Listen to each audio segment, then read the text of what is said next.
नमस्कार प्यारे बच्चों, स्वागत है आपका एक बार फिर से नवीन गुरु यूट्यूब चैनल पर।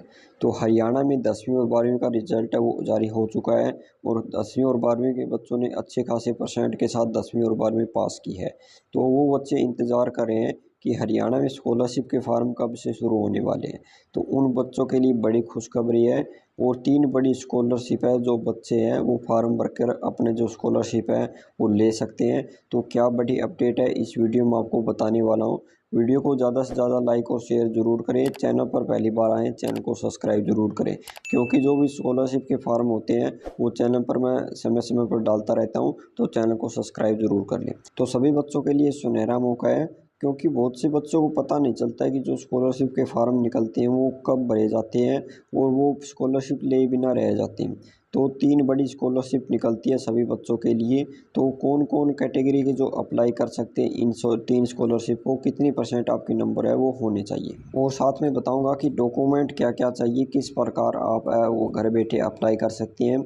आपको अप्लाई करना नहीं आता है तो आप अपने जो नज़दीकी CSC सेंटर पर जाकर अपना जो स्कॉलरशिप का फार्म है वो अप्लाई करवा सकते हैं। तो सबसे पहले मैं आपको बता देता हूँ कि स्कॉलरशिप के मामले में हरियाणा सरकार और HBSC बोर्ड है वो उन्होंने नए नियम है वो लागू कर दिए गए हैं।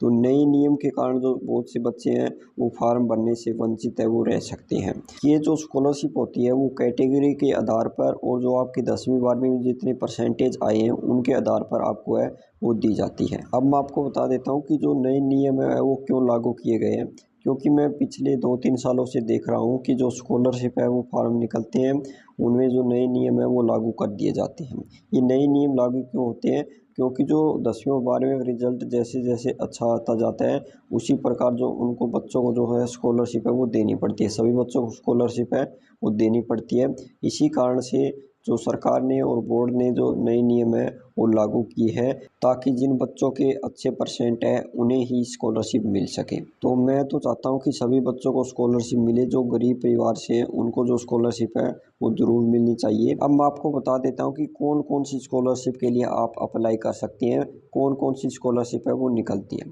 तो सबसे पहली है NSP, यानी कि नेशनल स्कॉलरशिप पोर्टल। इस पर भी आप है वो अपनी जो स्कॉलरशिप के लिए आवेदन है वो कर सकते हैं। इनके जैसे ही फॉर्म शुरू होते हैं तो मैं आपको चैनल पर वीडियो के माध्यम से सबसे पहले बता दूंगा। वो दूसरी स्कॉलरशिप है पोस्ट मैट्रिक स्कॉलरशिप। वो तीसरी स्कॉलरशिप है डॉक्टर BR अम्बेडकर स्कॉलरशिप। ये जो अम्बेडकर वाली स्कॉलरशिप है, मेधावी छात्रवृत्ति वाली, ये जो हर साल है वो निकलती है और बहुत से बच्चे इसमें फार्म भरते हैं, उन सभी को जो स्कॉलरशिप है वो दी जाती है। इसमें जो लगभग स्कॉलरशिप होती है वो 8,000 रुपये से लेकर 12,000 रुपये के बीच में आपको जो है स्कॉलरशिप है वो दी जाती है, चाहे आपने 10वीं का रखी है 12वीं का रखी है।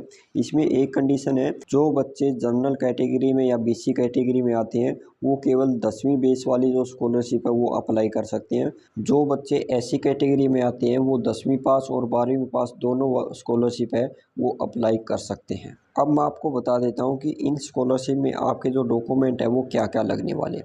तो सबसे पहले आपकी यहाँ पर फैमिली ID लगने वाली है। जो ये तीनों स्कॉलरशिप है, इन तीनों स्कॉलरशिप में आपकी जो फैमिली ID है वो लगने वाली है। अगर आपकी फैमिली ID में अकाउंट वेरीफाई नहीं है, अकाउंट नहीं जुड़ा हुआ है, तो आपको स्कॉलरशिप नहीं मिलेगी। तो आज ही अपने जो CSC सेंटर पर जाकर अपनी जो फैमिली ID में अकाउंट है वो जुड़वा लें, वेरीफाई करवा लें। उसके बाद आपका आधार कार्ड लगेगा। उसके बाद आपकी 10वीं की DMC लगेगी। 10वीं बेस पर ले रहे थे तो 10वीं की DMC लगेगी। और आप जो आगे क्लास में पढ़ रहे हैं, जिस भी क्लास में आप एडमिशन ले रहे हैं, उस क्लास का जो आपका जो प्रमाण पत्र है वो लगने वाला है, वो स्कूल से जो हेडमास्टर है वो लिख कर दे देगा। एक आपका यहाँ पर इनकम सर्टिफिकेट है वो लगने वाला है, फ़ोटो सिग्नेचर लगेगा, और ये कुछ डॉक्यूमेंट है जो आपकी स्कॉलरशिप में लगने वाले हैं। तो जो बच्चे इंतज़ार कर रहे हैं स्कॉलरशिप लेने का, तो उनके लिए अपडेट है कि अभी तक कोई भी स्कॉलरशिप का जो पोर्टल है वो ओपन नहीं हुआ है। तो जैसे ही स्कॉलरशिप का कोई भी पोर्टल ओपन होगा आपको चैनल पर वीडियो है वो मिल जाएगी।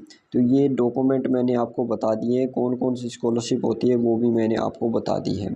तो तीनों स्कॉलरशिप के लिए आप अप्लाई कर सकते हैं।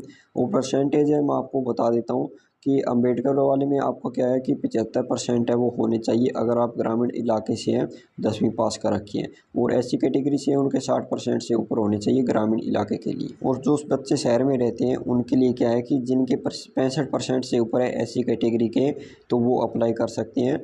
और जो जनरल कैटेगरी में उनके 80% से ऊपर होने चाहिए, तभी आप डॉक्टर अम्बेडकर वाली स्कॉलरशिप अप्लाई कर सकते हैं। तो ये बड़ी अपडेट है स्कॉलरशिप के लिए। तो चलिए मिलते हैं एक और ऐसी अपडेट के साथ अगली वीडियो में। अगर आपका कोई और सवाल है तो कमेंट करके ज़रूर पूछ सकते हैं।